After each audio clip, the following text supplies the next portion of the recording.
All right, so it's that time again. You know how it is, right? Election season kicks off, and suddenly everyone's got a magic wand to fix the economy. And this time, well, we're diving into some audio from a recent Trump rally in Georgia. And let me tell you, the economic promises, they're flowing like, well, let's just say they're flowing. We're talking energy bills chopped in half, manufacturing making a comeback bigger than, I don't know, bigger than anything you can imagine. And don't even get me started on those corporate tax cuts. But hey, you know us. We're not just going to sit here and let these promises fly by like some kind of parade float. We're digging in, folks. We're going deep dive to figure out what's real, what's hype, and what's maybe a little bit of both. One thing that really jumps out at me here is how these promises are being framed. It's all about this idea of yearning for a simpler time. Like, remember those Made in America stickers you used to see everywhere? That feeling, that's what's being tapped into here. Especially, I think, for those folks who feel like the economy as it is now, well, kind of left them behind. You know what I mean? Yeah, totally. It's like hitting rewind, Yeah. going back to the good old days. But, and maybe this is a silly question, but can we really just recreate the economic conditions of 50 years ago? I mean, the world's a bit different now, wouldn't you say? Oh, absolutely. Dramatically different. I mean, think about it. Automation. Robots are building cars now. We used to have, factory workers for that. And then there's global supply chains. Parts are zipping around the world before anything even hits the shelves. It's mind-boggling. And honestly, we can't forget about the massive shift we've seen towards a digital economy.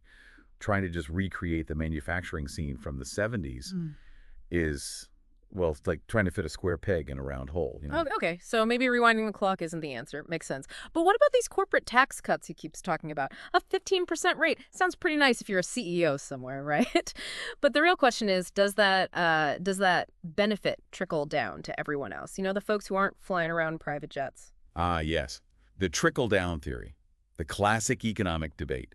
It's a good theory, in theory. The idea that if businesses have more money, they'll just, hire more people, expand, and everyone reaps the rewards. Problem is, in practice, well, it's not exactly as reliable as we might hope. So what you're saying is maybe hold off on buying that yacht just yet. Uh-huh, exactly. And we also have to look at the other side of the coin here.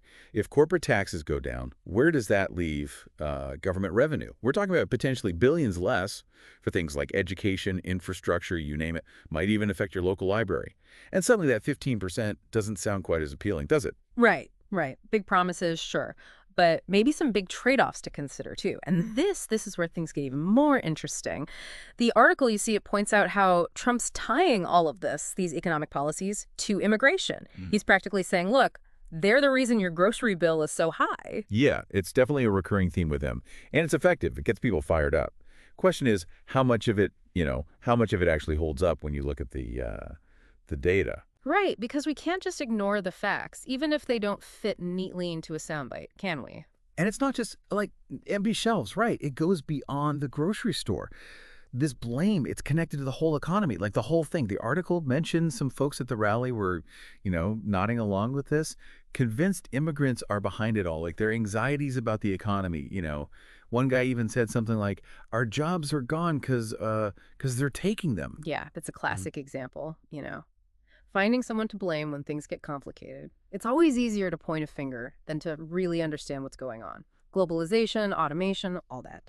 And trade policies, let's not forget those. Those have had a way bigger impact on jobs than immigration. Way, way bigger. It's like blaming the cashier for the price of milk going up. Right. Exactly. And the thing is, this kind of talk, it just creates fear, division. It makes people turn against each other instead of, working together to figure things out. Creating that us versus them idea, even if that them's just trying to have a better life. Absolutely. And we can't forget immigrants. They've always been like drivers of the economy historically. They bring new skills, new ideas, entrepreneurial spirit. If we make it harder for them to be part of the economy, we all feel it. So this whole thing, immigrants as the economic boogeyman, that's more about politics than the actual economy. It's a powerful way to get people on your side. Tap into those anxieties, even if those anxieties are a little, shall we say, misplaced. And that takes us back to being informed, being engaged. We have to be careful with the information we get, especially during elections. Oh, you're preaching to the choir here. That's why our listeners tune in, right? Exactly. So when you hear these promises, these big plans for a comeback, ask yourself something. Who benefits from this? Who loses? And what happens to our economy, our society, down the line? That's the important part. Right. It's more than just a catchy slogan, a quick fix. It's like, what's that saying? If it sounds too good to be true. It probably is. I mean, look, people are worried about the economy. That's real.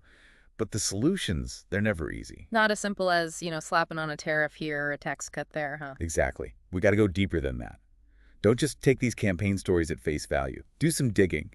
Look at it from different sides. Yeah. And think about what happens if these policies actually happen. What then? Because just because a slogan sounds good on a bumper sticker doesn't mean it's good for the economy. Exactly. And that brings us back to those big promises, energy bills, manufacturing, all that. Imagine for a second, you're in charge. You're making the decisions about the economy. What matters most? For the long haul, I mean. Would you be, like, pointing fingers? Or trying to build something together, looking back or looking forward? Those are the questions. Right. Those are the ones we should all be asking ourselves this election season.